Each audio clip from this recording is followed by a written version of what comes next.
Everyone, we're going to invite folks to take a seat at this time. Thank you all. It is my distinct honor and privilege to welcome all of you, students, faculty, staff, family members, friends, and supporters, to the Pi Theta Epsilon induction ceremony for the class of 2027. I'm Dr. Carol Lambden-Padavina. I'm an associate professor here in the Department of Occupational Therapy. I'm also the Pi Theta Epsilon advisor, and I'm going to be your host for this evening, so welcome. This ceremony marks a momentous occasion as we gather to recognize and celebrate the newest members of Pi Theta Epsilon, the National Honor Society for the field of occupational therapy.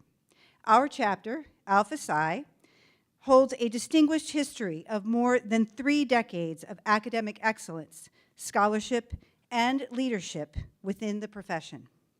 Tonight, we proudly continue the legacy as we welcome 10 exceptional students into our chapter.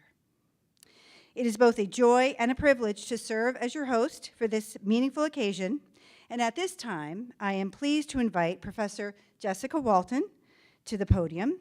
Professor Walton serves as the Academic Fieldwork Coordinator, Assistant Clinical Professor, and Assistant Program Director of the Occupational Therapy Department or program here at UNE.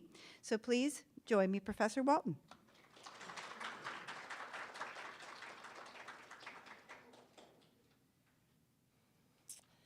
Hello, everyone. It's my pleasure to welcome you all, students, faculty, colleagues, families, and friends, to this very special occasion, the Pi Theta Epsilon induction ceremony. Carrie Beals, our program director, is unfortunately unable to attend tonight due to illness, so I will be sharing her words.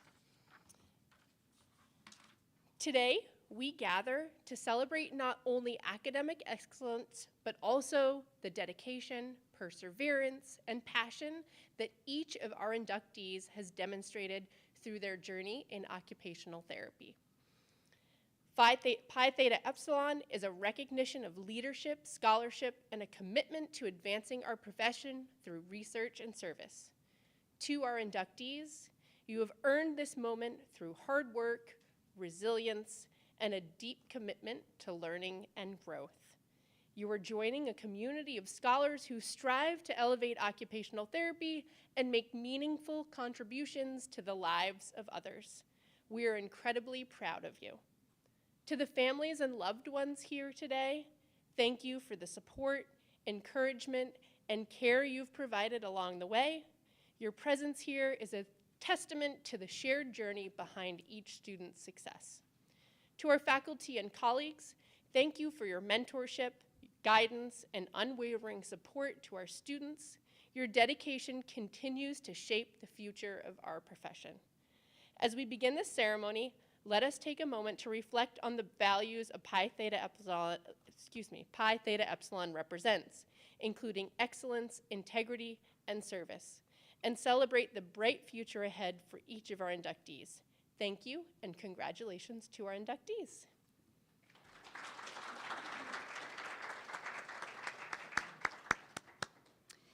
It is my great pleasure to now invite Dr. Liz Cramsey to the podium to share words of encouragement and congratulations. Dr. Cramsey serves as clinical professor and associate dean of academic affairs here at the Westbrook College of Health Professions. Dr. Cramsey.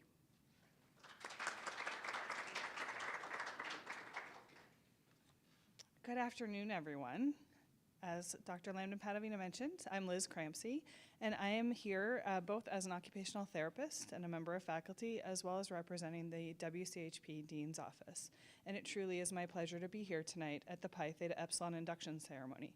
Today is all about celebrating you, the new inductees, and the incredible work that's brought you here. I still remember my own induction into PTE, though I'll spare you the exact year because it makes me nervous to say it out loud.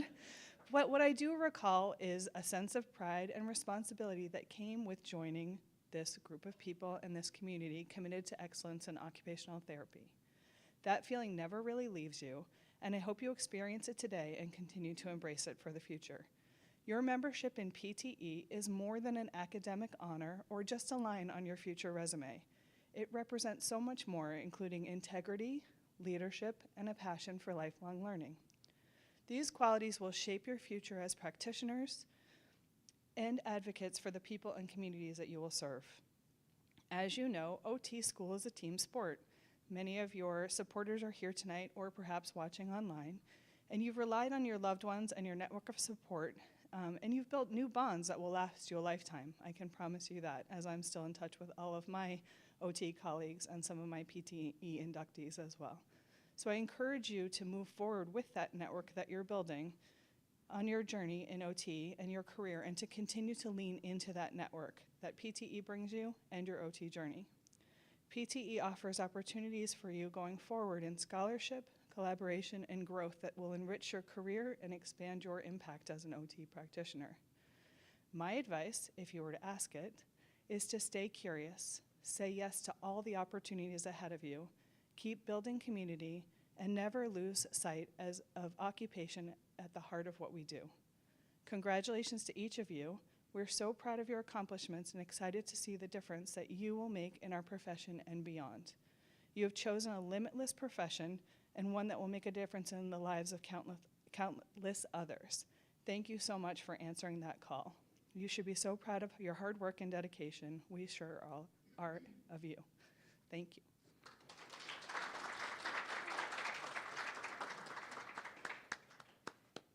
Thank you, Dr. Crampsey. And I will also refrain from telling you the year of my induction, because that would definitely date me. Okay, and we all know that I'm no spring chicken. Okay, so let's see here. All right, where we are.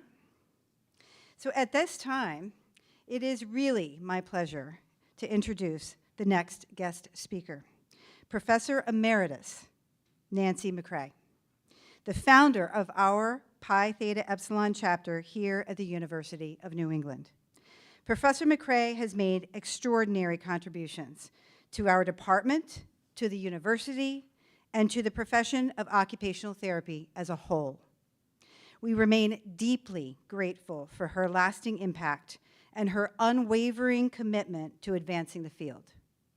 In recognition of her dedication and service, the Nancy McCrae Meaningful Occupations Auction was established to honor her message about the power of occupation and its central role in health and well-being. Proceeds from this annual event support the St. Catherine Challenge, which raises funds to promote and sustain research in occupational therapy. Please join me in warmly welcoming Professor Nancy McCrae.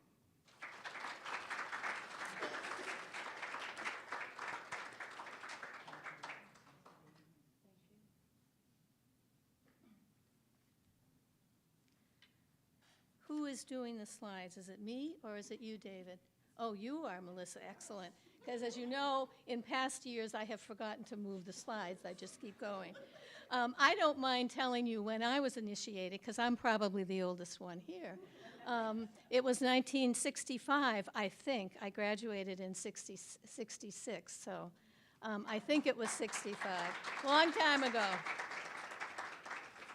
I welcome all the supporters here of your children, your grandchildren, your friends.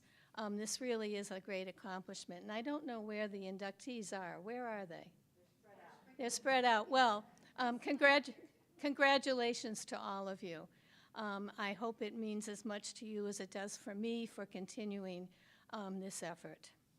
I think it's really important, you can go to the next one. I think it's really important to know the history of something before you really understand it.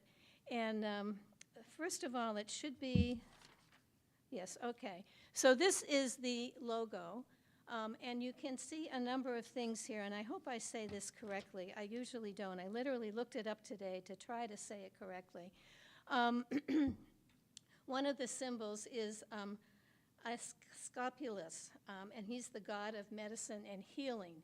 And you can see the staff there with the snake intertwining of it.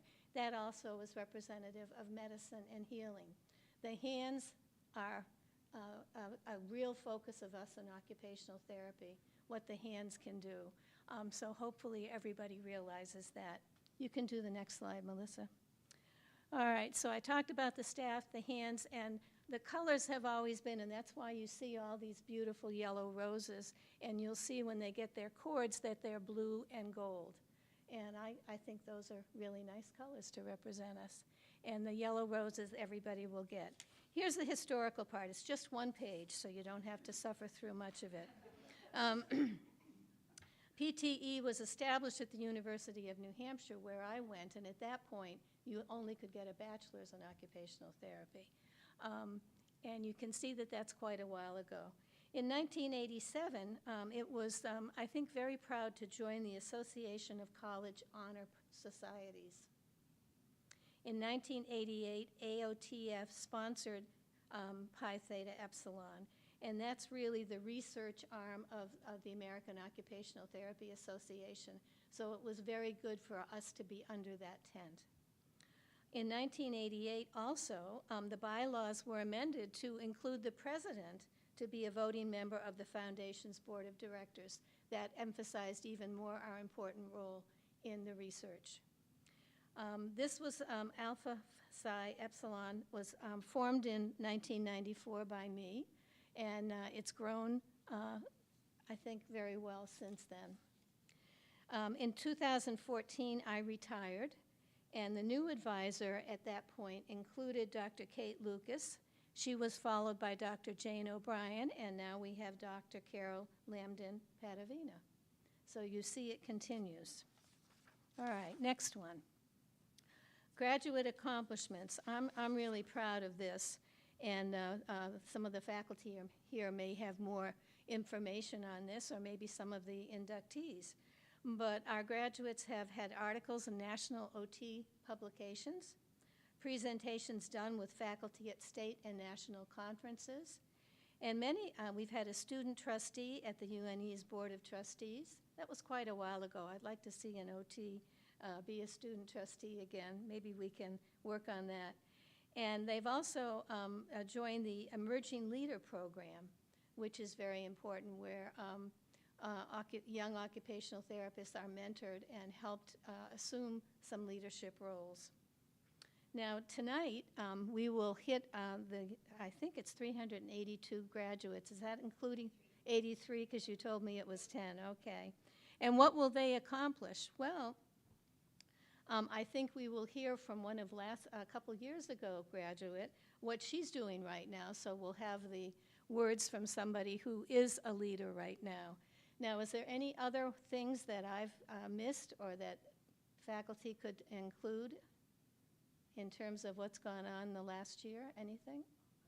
I can't even keep pace with it all. We're Okay. doing so many wonderful things in terms of research and Mhm. writing and Great. scholarship and just being everyday leaders too. Which is Good. really important. It's very important. Now, as a professor, I can't leave without giving you some tips. And this, the first one is occupation. And then the inductees may be pretty tired of hearing this, but it is so critical because so many people still do not understand our profession and what it can do for the individual as well as society. So its value to health and recovery needs to be clear. And unfortunately, it has to be made clear every single day. It drives us as practitioners to find meaningful occupations that are going to help clients become better. And it differentiates us from others. We're not physical therapy, we're not social work, although those are our sister professions. What differentiates us is occupation, and we need to remember that. We also need to foster hope, and I can't imagine any occupational therapist that I've worked with that doesn't do this. And you do it by listening to the clients and by creating practical, meaningful solutions for clients. And sometimes that means forging ahead and then maybe going back a little bit, changing the plan. But if you're listening to your client and doing what your client needs and wants to do, you'll both be successful. So don't forget this. Tip number 2, contribute to the profession. And you can give back in a number of ways to keep it healthy and growing. Obviously, one is to be able to define the profession in a very short, meaningful way to the person who asked you about it, not to go on and on. And you can give back in a number of ways. One is leadership. And leadership can be certainly here within the university before you graduate, at local, state, and national levels, even international levels. We certainly have had OTs from Maine, not from UNE, but practicing in Maine, who have been leaders in the international, our World Federation of Occupational Therapy. Scholarship, and that may put you all into a little bit of a fret. How am I going to do that? Well, you write up a case study, or you volunteer with some of your faculty who are writing books or texts and help them with a chapter, or maybe do a chapter on your own. And that can be challenging, but you also can be safe because you've got somebody to help you. And finally, research, and I would certainly emphasize interprofessional, because I'm an interprofessional nut, with UNE or another institution of higher learning. And that can really have you act and let others know what the role of occupational therapy can be in an interprofessional manner, which becomes very important. Okay, tip number 3. Embrace change. And boy, this is hard. It's been hard for me. Those of you who know me know that I'm not very good with computers, although I'm getting a little bit better, but I'm just not a computer gal, you know? I'd rather write, I'd rather talk on the phone, but I do text. That's how I keep in touch with my sons, so I'm getting there, and my granddaughter. So you have to do this for yourself and your clients. The change that's come over us with internet and social media has been incredible, and research, we need to do that so that we are providing the very best evidence-based practice with our clients. You need to be a lifelong learner, and you've already heard that mentioned by the preceding speakers. Keep up with relevant research and technology, which I've already implied. You need to be resilient. Boy, in this world and day and age, everything's changing so quickly. You need to be resilient. And I think OTs are naturally resilient. And if you do that, you'll flourish. You'll flourish as a person and also as a practitioner. The 4th tip, and you've already done it, thank you, remain authentic. And you have to be who you are as you relate to others. A client can tell in the first minute or 2 of meeting you whether or not you're going to be authentic with them. And if you aren't, it's not going to work. It promotes meaningful relationships. We always used to, when I was teaching, we used to strive to say you don't want to over talk about yourself, but you also may have occasions when you can say, I know what you mean. And you need to keep that balance and let the client know that you really understand them. You show care by listening. We call it active listening, and becoming involved in their process of becoming. And when you've been challenged with a serious disability, it is a time for you to listen to how they're feeling, because they're feeling very different about their lives than they were before this happened, and what you can do to help. My last tip is care for yourself. And you might say, oh, really, Nancy? But you really need to do that, because if you don't, you'll become crispy. And I've used that with my students for a long time. You don't want to become crispy, because then you can't be authentic, you can't be hopeful, and your therapy will seem like a drudgery to you and to the client. So don't get crispy. And here's how you don't get crispy. You need to do, and OTs always want to do, with their hands, with their writing, whatever. And they're really good at it. You want to become by contributing to improve yourself as well as your profession. The one that is really tough, I think, is to just be. Just sit out in the woods, watch the birds, take a walk, listen to music. You need to give yourself that time so that it can restore you and it can facilitate reflection. And reflection is so important in our profession. You need to do that. And if you do that, you'll be healthy. So you need to maintain and achieve a dynamic balance between the trilogy. Being is difficult to find time for, but I really think it's necessary to discover yourself, to think and reflect, and also to have a meaningful life outside of the clinic, the hospital, the school, wherever you work. So care for yourself. Don't become crispy, okay? And I also am looking forward to hearing about Emily Blackwell. So I will end there, and I'll thank you for your attention, and I'll congratulate you once more. I'm proud of you.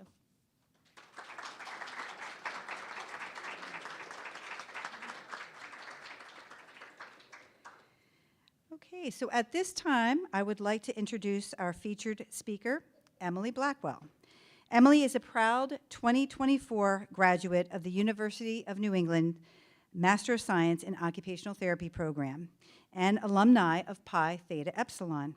She currently serves as a travel, school-based occupational therapy practitioner in Hawaii, where she supports students' participation in education through the development of fine motor, sensory, executive functioning, and self-care skills.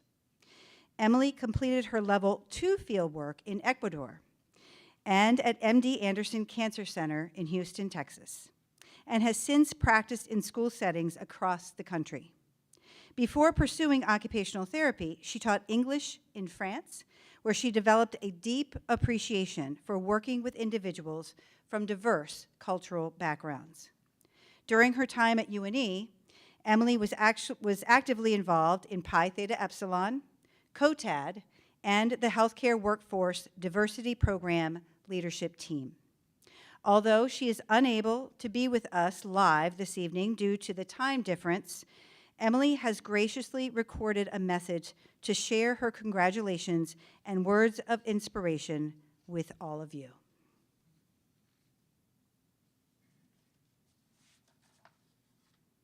Good evening, everyone, faculty, family members, and most importantly, our new Pi Theta Epsilon inductees. It is an absolute privilege to be speaking with you tonight. First, I wanted to thank the faculty at UNE for your guidance, mentorship, and dedication to nurturing the next generation of occupational therapists. A special thank you to Dr. Landon Padavina for inviting me to take part in this meaningful event. It's truly an honor. Next, let me say congratulations to each of the students here tonight. Your induction into this honor society is a huge milestone, a reflection of your dedication and commitment to the field of occupational therapy. You should be proud of the hard work and perseverance that brought you here. As I reflected on what I wanted to speak about tonight, there were many messages I wanted to share. As I began to narrow it down, one central theme became clear that not only guides my work as an occupational therapist, but also informs my life holistically: curiosity and connection. If you're a fan of the show Ted Lasso, like me, this might sound familiar. You might remember the scene where Ted is challenged to a high-stakes game of darts with an arrogant man who's been underestimating him. Right before his final throw, he delivers a powerful monologue about how people have judged him without ever asking him questions. And he shares the Walt Whitman quote, "Be curious, not judgmental." His opponent's lack of curiosity prevented him from asking the right questions, such as, "Have you played a lot of darts, Ted?" Ted then reveals that he's an experienced player and calmly throws the 3 perfect darts needed to win. This simple yet profound idea has guided me through every stage of my journey as a student, a clinician, and a member of the occupational therapy community. Curiosity keeps us open to lifelong learning, listening, and connecting with others. It's what allows us to continue adapting and growing in an increasingly complex world long after we leave the classroom. I'd like to share with you today some experiences that I found valuable during my time at UNE, lessons I learned in settings beyond the classroom, and a few reflections on my work as a practicing travel occupational therapist in schools. When I think back to my time at UNE, I realized that it wasn't just the critical thinking built in our coursework that shaped me, but also the opportunities I found outside the classroom, experiences that truly laid the foundation for my growth as a lifelong learner. I tried to fully engage in opportunities that challenged me, pushed me outside my comfort zone, and allowed me to network with others. One experience that stands out is the Interprofessional Team Immersion Program, also known as IPTE. Over 5 weeks, I worked alongside graduate students from physical therapy, physician assistant, dental, and medical programs in a multidisciplinary telehealth simulation. We navigated complex patient scenarios and presented a poster on interprofessional long COVID migraine management via telehealth. I found it very interesting to consider our case through the lenses of various disciplines. Not only was it a reminder that partnering with others to approach care holistically was critical to achieving the best outcome, it also pushed me to think critically about applying the principles of OT, communicating clearly, and collaborating effectively, especially when there might be competing priorities. Through this experience, I learned the value of advocating for occupational therapy.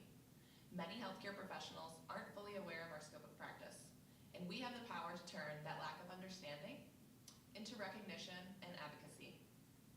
By showing our unique client-centered approach, we can create allies in our colleagues and promote holistic care for our clients. Beyond IPTE, I pursued opportunities that reflected my passion for equity and inclusion. I joined the Healthcare Workforce Diversity Program as a mentor, working with high school students from refugee and immigrant families. We developed activities that enabled students to take a hands-on approach to exploring a career in healthcare, and supported students in setting goals, helping them see that a future in healthcare, including occupational therapy, was possible. Working with these organizations allowed me to incorporate causes that were important to me into my field of study. I also got more practice leaning into opportunities that stretched me. By that I mean stepping beyond what felt comfortable, taking the time to ask thoughtful questions, and to absorb the wisdom of the professors and mentors around me. These foundations of curiosity, advocacy, connection, and standing up for what's right became driving factors throughout my time in graduate school and continue to propel me in my work today. One of the most transformational experiences during my educational journey was my semester of fieldwork abroad in Ecuador at CRECER, the Centro de Rehabilitación, Educación, Capacitación, Estudios y Recursos, is a community-based occupational therapy clinic run by fieldwork students and supervised by OTs. We provided free OT services to children and adults with disabilities, medical conditions, and mental health conditions. The services and activities provided here are centered around joy above all else, ranging from making ceramics to cooking classes, dancing and singing, adaptive sports, and much more. This experience redefined my understanding of occupational therapy. I forged deep, meaningful connections that transcended language barriers, and I saw firsthand the immense positive impact that a community clinic such as this one could have on people's quality of life. When I arrived, I could speak only a few words in Spanish. I learned French for many years growing up, so I was not equipped with even a rudimentary high school level knowledge of Spanish. Throughout the day in the clinic, I took notes on phrases that I would hear my peers and colleagues use.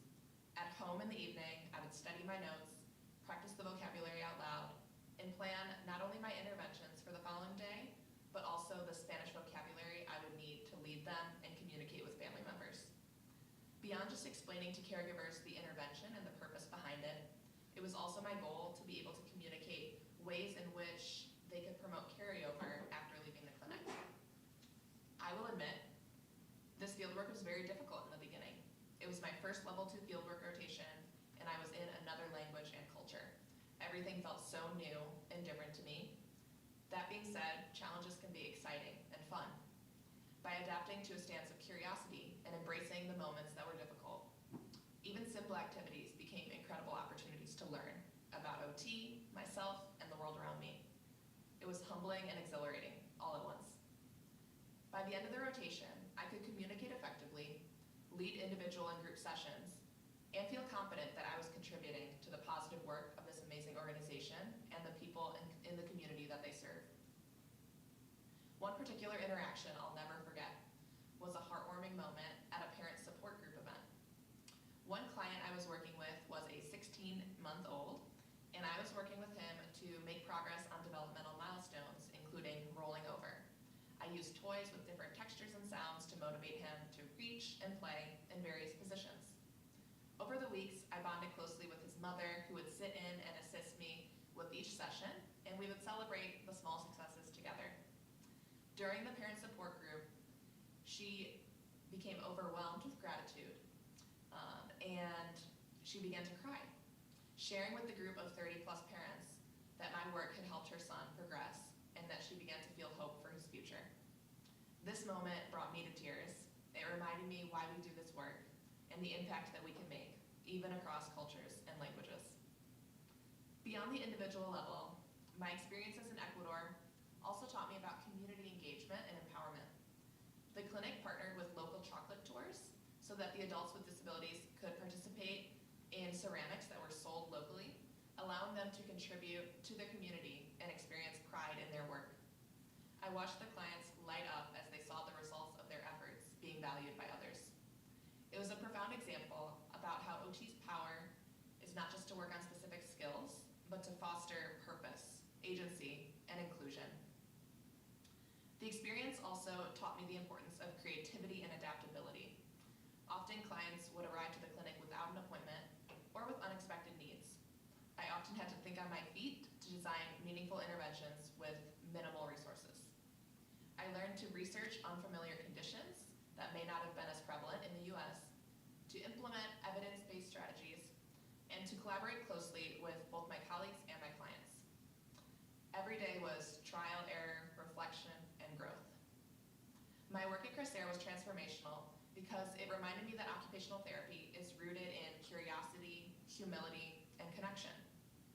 It pushed me to embrace uncertainty and to see the power of our profession in a global context. It's a perspective that I've carried with me every day, whether working with clients in schools or at a hospital setting here in the US. For my final semester of OT school, I moved to Houston, Texas for my acute care rotation at the MD Anderson Cancer Center. This setting was vastly different from Ecuador, highly specialized, fast-paced, and often emotionally intense. I had the privilege of working with clients undergoing challenging cancer treatments, including experimental therapies. Here, curiosity meant diving deep into evidence-based practice, asking questions often to ensure patient safety, and staying open to new information. Connection meant showing up fully for clients during some of the hardest moments of their lives, listening, empathizing, and offering support. I remember connecting with a Spanish-speaking patient where my prior experience in Ecuador allowed me to communicate and truly meet her on a deeper level during a particularly difficult time. That experience reinforced the idea that what we learn through one experience, we can take forward with us and apply it in the next. Our learning is never complete, and every encounter is an opportunity to grow.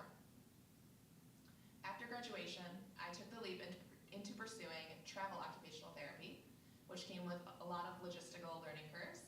I did some research about how it all works, connected with those who have done it before, and decided to make the jump, as well as to pursue a new setting.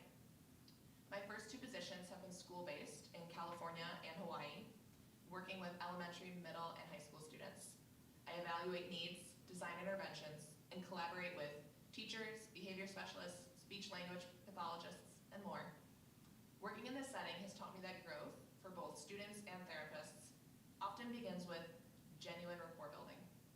In one instance, one of my high school students, a kind, thoughtful teenager on the autism spectrum, told me that she felt comfortable sharing anything with me because she knew that I wouldn't judge her. That moment meant so much to me.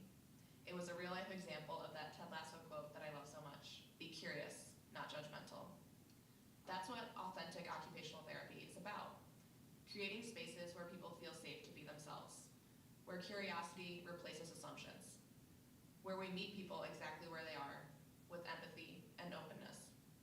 And sometimes the most meaningful progress isn't about data points or goals met. It's about those quiet moments of trust and connection that remind us why we chose this profession in the first place. Here in Hawaii, I have the opportunity to embrace another culture and learning environment. Here, one of the schools that I work at is an autism center, serving students with significant behavioral challenges that have been removed from the traditional school system. I work with several students who have a diagnosis of oppositional defiant disorder, which is a new learning opportunity for me. I soak up and learn from those around me who have more experience, and I do my own research on best practices that I can use to support them.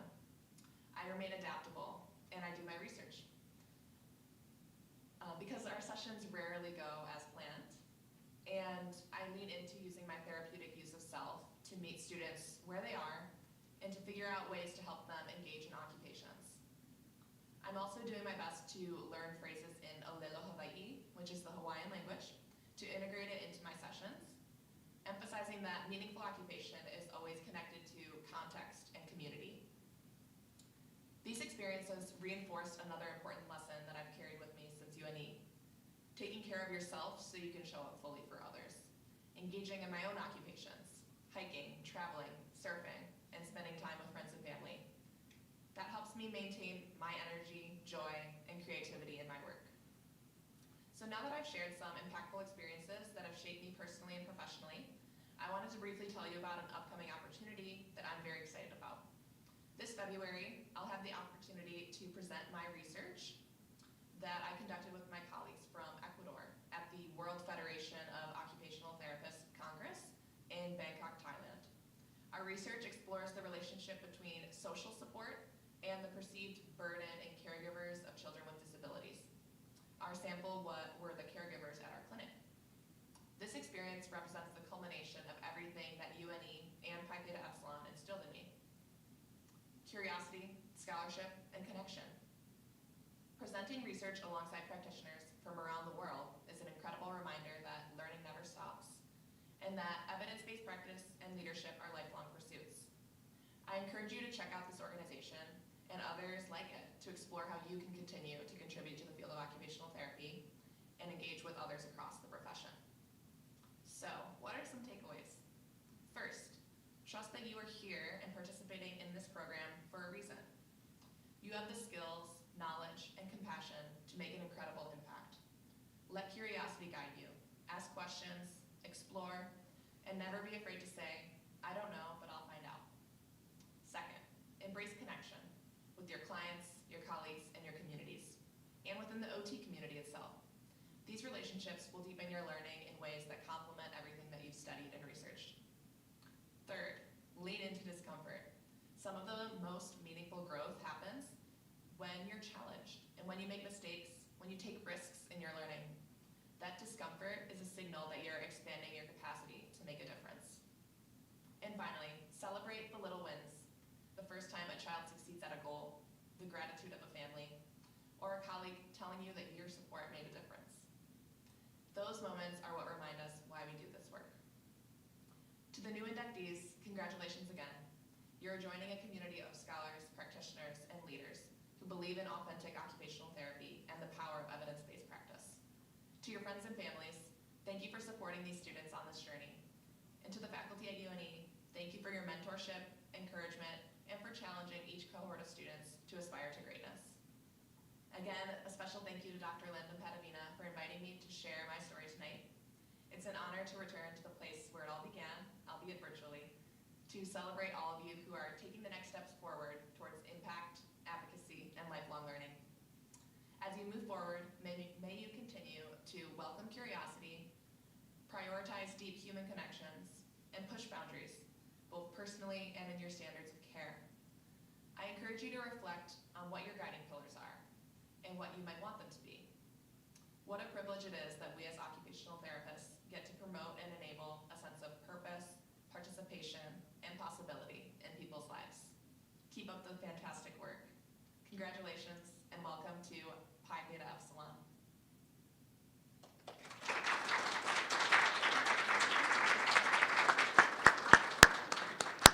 Wow. I need a minute after that. That was incredibly, incredibly powerful. I think there are some tears. I'm seeing tears. I know I have. All right, so at this time, I would like to invite our inductees to please come forward and join me at the front of the room.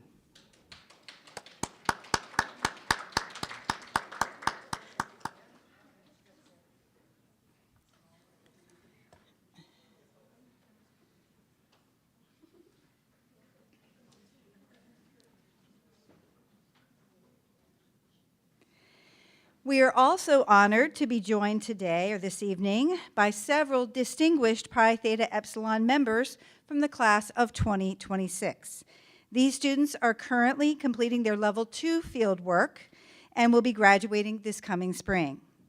In recognition of their continued commitment to scholarship and leadership with our profession, I now invite Allie Morin, Alexis Tardy, Mackenzie Truman, Jack Rogers, and Brianna Michaud-Nolan to assist in welcoming our newest members into Pi Theta Epsilon.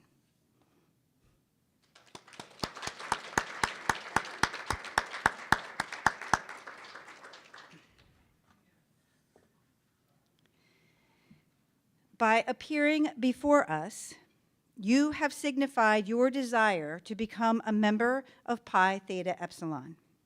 Each of you should understand fully the meaning of its name, its purposes, and its ideals. Pi is the first letter in the Greek word for advancement. Theta is the first letter in the Greek word for therapeutic. And epsilon is the first letter of the Greek word for occupation. Therefore, Pi Theta Epsilon stands for Advancement in Occupational Therapy. The purpose of the Honor Society is to recognize and encourage scholastic excellence in occupational therapy students, to contribute to the advancement of the field of occupational therapy through scholarly activities, and finally, to provide a vehicle for professional entry-level students enrolled in accredited programs in occupational therapy to exchange information and to collaborate regarding scholarly activities. Pi Theta Epsilon strives to instill in its members the ideal of respect for learning and commitment to scholarship throughout one's professional life. By inviting you to join this honor society, we have conferred upon you an honor and an obligation. The honor is the recognition of your integrity, your high standards of scholarship, and the promise of your future as one of achievement. The obligation is to devote your efforts to the advancement of occupational therapy through scholarship and research, and to the maintenance of the high standards of Pi Theta Epsilon. At this time, we will begin the induction of our newest members. Allie Morin will call each of you to the front of the room as she reads a statement crafted by each inductee. This statement is in response to the question, how will you embody the mission and vision of Pi Theta Epsilon as you move forward in your career as an occupational therapy practitioner?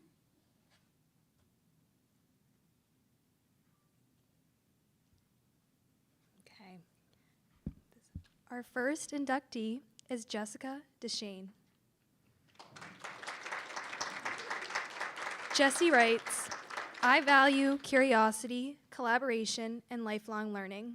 In my future career, I hope to continue infusing scholarship into my practice by staying connected to current research, using evidence to guide my interventions, and seeking out collaborative projects with other OTPs or interprofessionals that improve client outcomes. Joining Pi Theta Epsilon would be a meaningful step in strengthening my professional knowledge and fostering the habits of lifelong learning and curiosity that I want to carry with me throughout my career.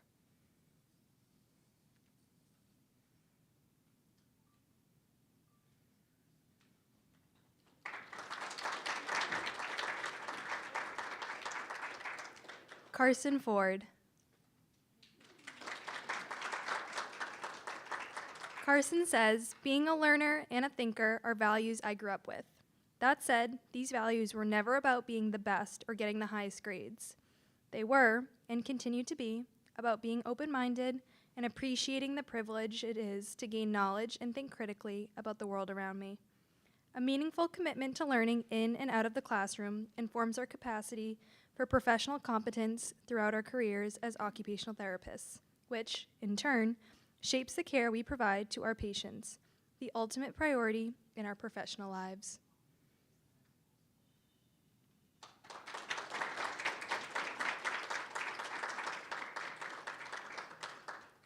Savannah Good.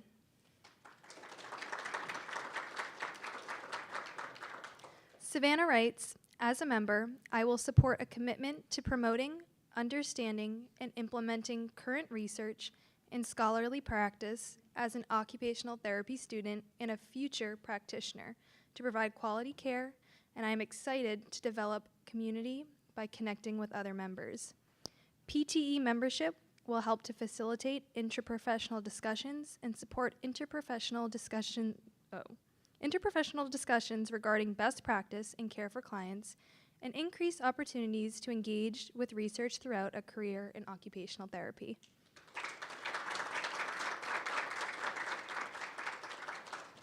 Kimberly Lavender. Kimberly indicates, I believe that learning is an ongoing practice through life, and I aspire to grow both professionally and personally throughout every learning experience. I aspire to be the type of practitioner that is confident and well-spoken in her work, one who can educate clients, colleagues, and other professionals on the value and process of my passion with such robust and detailed comprehension. Membership to Pi Theta Epsilon will allow me to build connections with more professionals in the field that I can learn from to further my scholarly pursuits.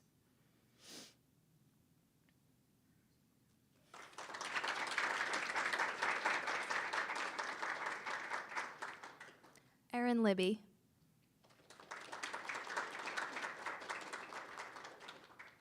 Erin writes, engagement with research and scholarly activity is essential to maintaining personal and professional standards of continuous growth and learning. Membership within the society reinforces my aspirations to practice occupational therapy in a way that is evidence-based, ethical, and aligned with my values. Excellence is not achieved, but built through everyday decisions to engage further and grow as practitioners within a society that supports such aims.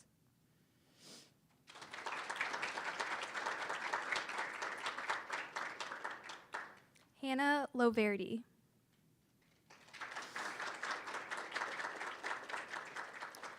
Hannah says, I value following my interests and taking advantage of every opportunity that helps me grow. Throughout my education, I have been motivated by curiosity and a desire to learn. I am proud of the academic accomplishments that have brought me to this point and plan to continue pursuing excellence through continuously learning from experiences, clients, and colleagues as well as maintaining community engagement.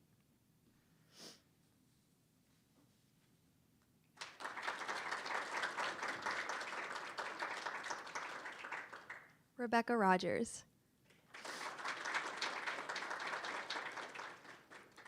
Rebecca reflects, becoming a Pi Theta Epsilon member serves as a reminder of my competence, and it will encourage me to always learn throughout my career.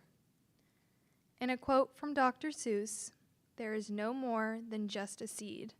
Education is a seed that grows many possibilities with care and intention, and I can't wait to see what my garden looks like.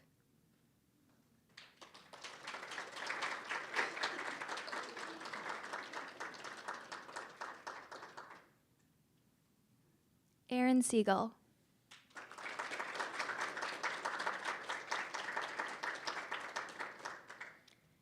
Aaron states, by collaborating with my fellow colleagues through education, informative exchange, and scholarly implementation, I strive to be a role model, embodying authenticity and scholastic excellence within our scope of practice while maintaining humility and being receptive to others' perspectives, visions, and expertise that influence and inspire my development as a healthcare professional.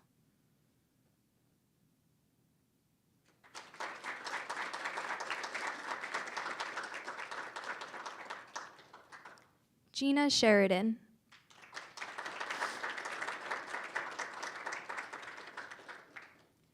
Gina says, one of the aspects I most admire about occupational therapy is its dedication to growth. It's rare to see a healthcare field champion new ideas and explore innovative approaches as consistently as we do.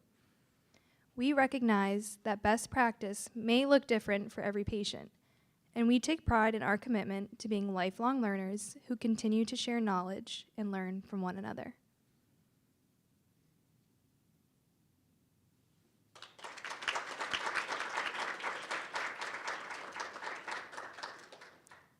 Sydney Tews.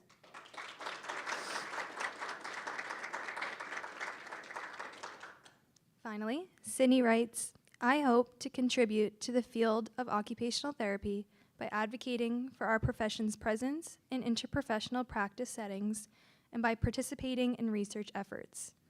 I have become increasingly confident in my own advocacy skills and feel prepared to engage in challenging but important dialogues that can strengthen our community.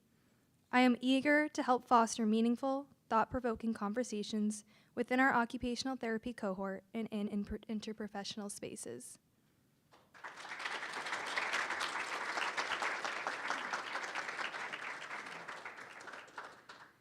Oh, thank you, Allie, and to all of the former inductees who are now full-fledged members of PTE. All right, so at this time, I would like to introduce you to the new Pi Theta Epsilon officers. As I call your name, please rise and remain standing. President Carson Ford.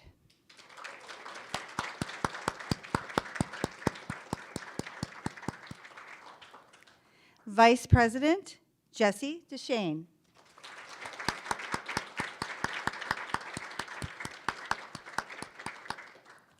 Secretary Savannah Good.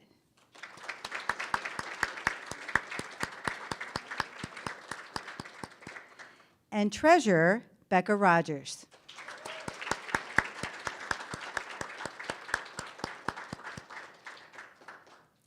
And at this time, I invite all of the inductees to please rise, holding your candle, rose, and program.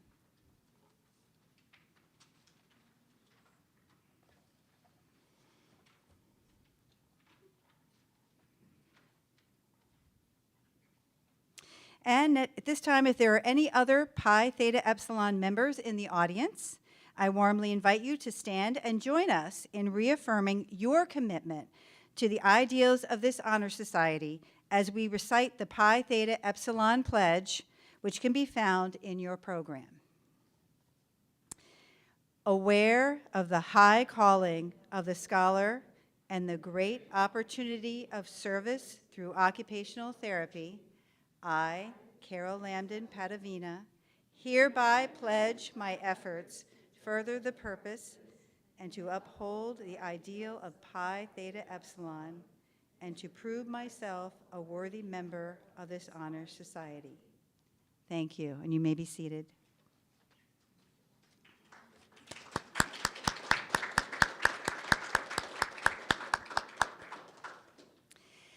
In closing, I would like to remind the newly inducted members of Pi Theta Epsilon that while you have completed several courses and feel work is within your reach, the true journey of your education is only just beginning.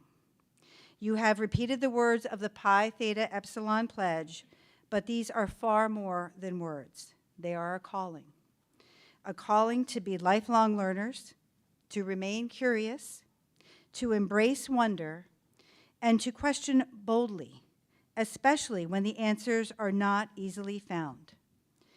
A calling to act always with integrity and compassion, and a calling to provide the highest quality occupational therapy services to all people in every setting and at every stage of life.